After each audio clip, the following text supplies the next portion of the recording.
Out of every dragon type pal in Palworld, I personally think all of them are awesome in one way or another. And with the Feybreak update, we got a brand new dragon type pal in the form of Silvegis. So due to my interest in this new stocky pal, I wanted to see how powerful they could really be. What's going on, everybody? It's your boy Speakerhead, and today I'm going to be showing you all how to upgrade Silvegis.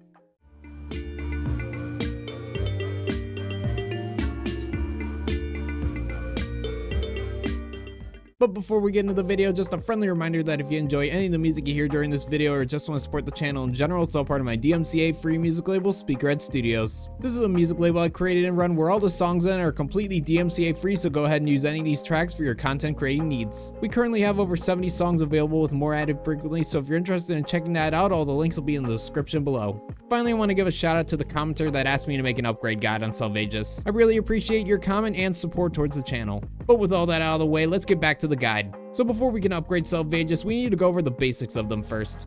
Silvegis is a pure dragon type pal that can only be found as a level 59 boss towards the center of the Feybreak island. They can also be obtained through many different breeding options that can be found on Palworld's official website. Moving on to exclusive skills, Silvegis is going to have one exclusive active skill, which is Aegis Charge.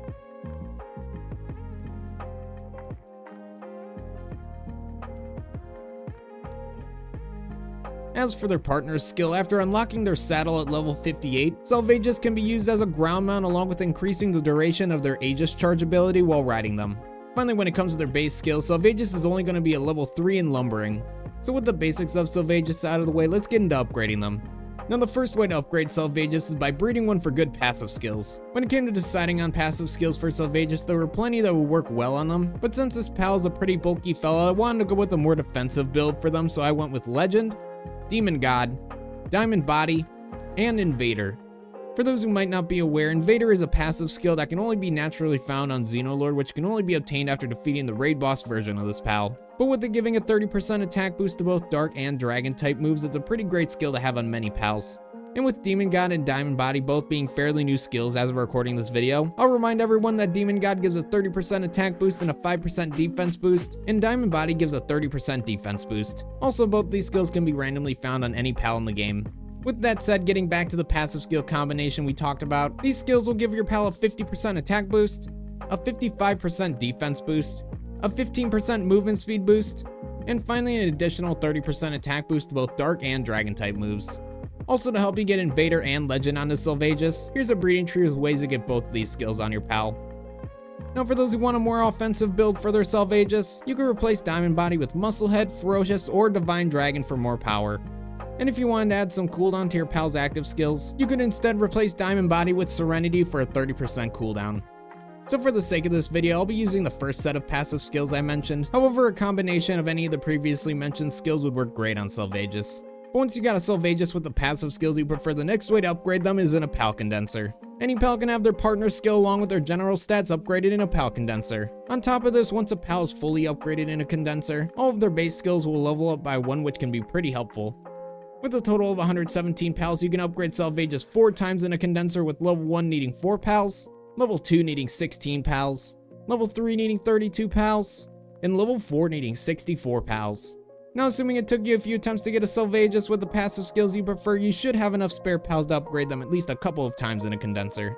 So once you're all done upgrading your Silvegis in a pal condenser, the next way to upgrade them is by using a Statue of Power.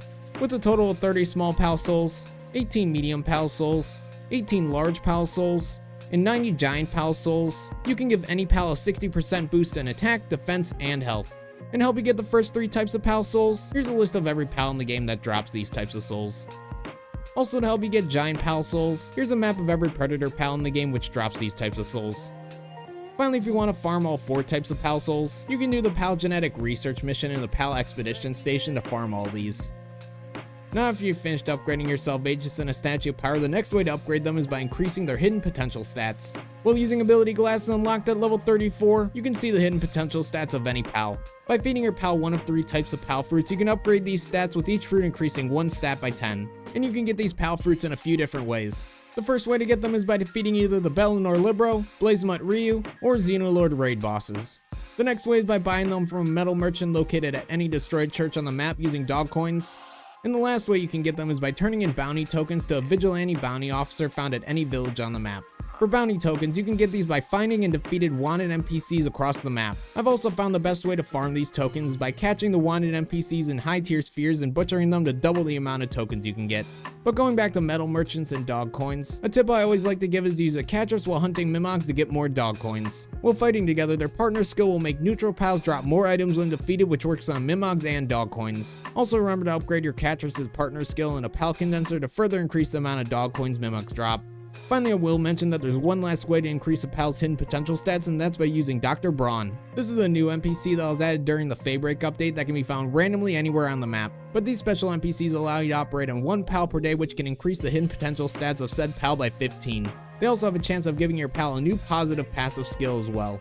While this might sound like a great way to upgrade a pal, I should also mention that there's a chance of the operation going wrong and decreasing pal stats by 15 or even possibly 30, which can be a major setback. On top of this, just like a good operation, a bad operation has a chance of giving your pal negative passive skill as well. So it's a bit of a gamble, but I wanted to mention this since I'm sure some people will find it helpful. But regardless of which method you decide to go with, you want to upgrade your Silvegis' hidden stats until they're all at 100.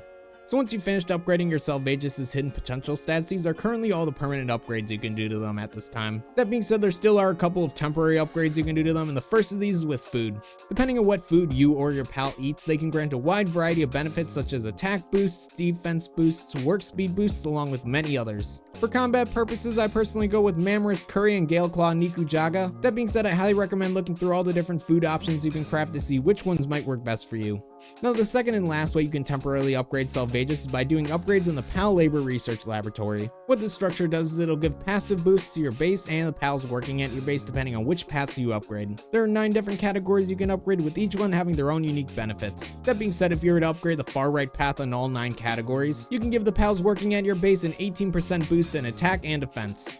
But with that last upgrade out of the way, this is currently all the upgrades you can do to Silvegis at this time. Now, for those who have seen any of my previous upgrade guides, you might have noticed that I didn't mention anything about using another pal's partner skill to further increase the power of Silvegis. However, at the time of recording this video, we still don't have any pals that increase the power of dragon type pals while in your party, so sadly this does decrease the full potential of this pal. But getting back to Silvegis, if you upgraded your pal the same way as I did in this video, not including upgrades from the Pal Labor Research Laboratory, your Silvegis' stats should generally look like these. Whoops, those aren't their stats, but hey, if you made it this far in the video and want to see more content like this, then make sure to subscribe and maybe leave a like while you're at it. It really does help out the channel.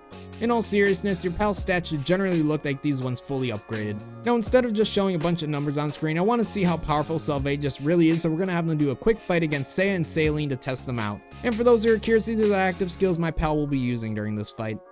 With that said, let the fight against Seiya and Selyne begin. Alright, Silvegis, you beefy boy, let's see what you got.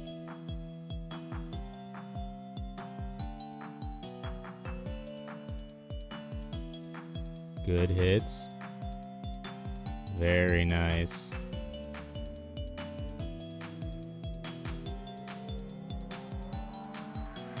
Ooh, yikes, hate to see that though.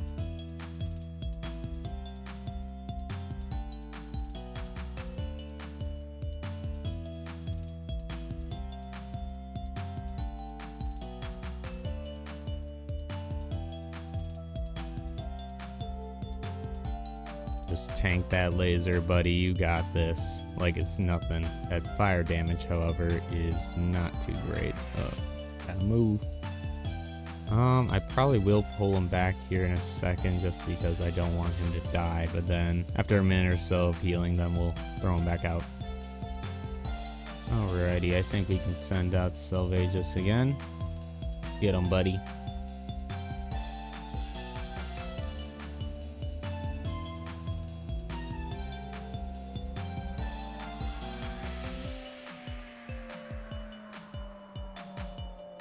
There we go, now he's starting to use some of his more powerful attacks.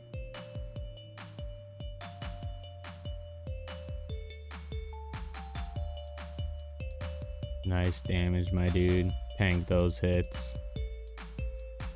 What is your accuracy right now, buddy?